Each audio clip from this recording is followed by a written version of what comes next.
is a true entrepreneurial pioneer in the field of sound recording and reproduction. From the high-quality cassettes we play in our car stereos to the latest digital surround sound in movie theaters, we are constantly touched by the magic of this American inventor and his company, Dolby Laboratories. Ray Dolby's unique career began nearly 50 years ago when, as a high school student, he went to work part-time for Ampex Corporation in Redwood City, California, making alignment tapes for Ampex's pioneering audio recorders. A few years later, while still in college, Ray joined the small team of Ampex engineers who invented the world's first practical videotape recorder, which was introduced in 1956. He was primarily responsible for its electronics design. After graduation from Stanford University in 1957, Ray went on to Cambridge University in England, where he earned a PhD degree in physics. Then, after 2 years as a UN advisor in India, he returned to England in 1965 to start his own company, Dolby Laboratories, then and now an American corporation. The company's first product was Dolby A-type noise reduction, which dramatically reduced the background hiss inherent in professional tape recording. It proved so effective that it became a fixture in virtually every major recording facility in the world. Noise reduction may seem to be an esoteric idea, but its effects on the audio industry have been far-reaching. For example, the multi-track techniques that revolutionized music recording in the late 60s and early 70s came about only because of Dolby noise reduction. Dolby's next significant contribution was a simplified noise reduction system, Dolby B-type, for home recording formats such as the audio cassette. Over the years, the audio cassette with Dolby noise reduction has experienced continuous technical improvements, making it the most popular medium for recorded music ever developed. Instead of manufacturing Dolby B-type, as he had done with the professional A-type system, Dolby decided to license it to consumer electronics manufacturers. The company has followed this policy for all its consumer innovations ever since, while continuing to manufacture its own products for professional applications.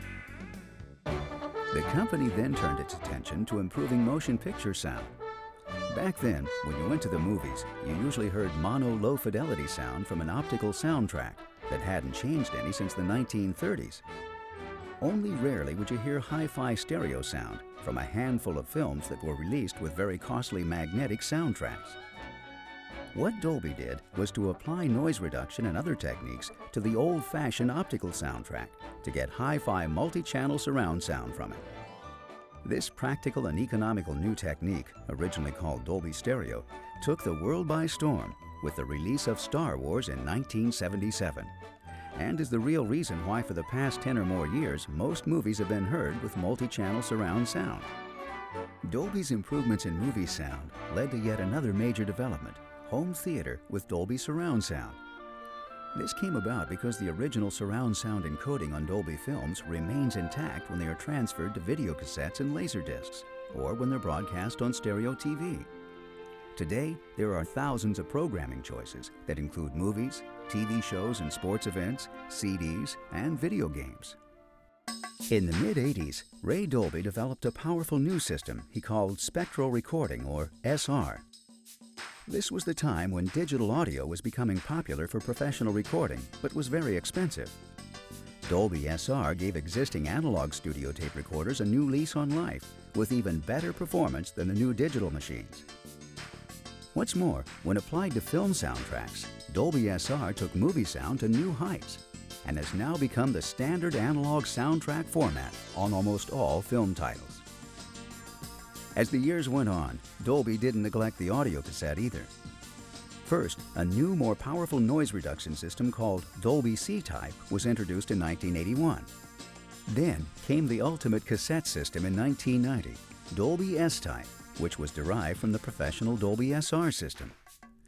Dolby S analog cassettes today are so good that even the most critical listeners find it hard to tell them from CDs. Even while developing advanced analog technologies, Dolby began to investigate digital audio. For all its virtues, digital audio takes up huge amounts of space, making it very difficult to store and transmit efficiently. What Dolby has done is to develop unique coding technologies that make it possible to record and transmit digital audio with less data while still maintaining high quality. Dolby's first digital audio systems were for professional applications such as satellite broadcasting and are still in wide use today. For example, one system called Dolby Fax enabled studio executives in both Los Angeles and New York to evaluate the soundtrack mix of Disney's feature Hercules as it was being prepared in Northern California in real time and without leaving their local screening rooms. The public first became aware of Dolby's digital innovations in 1992 with the release of the film Batman Returns.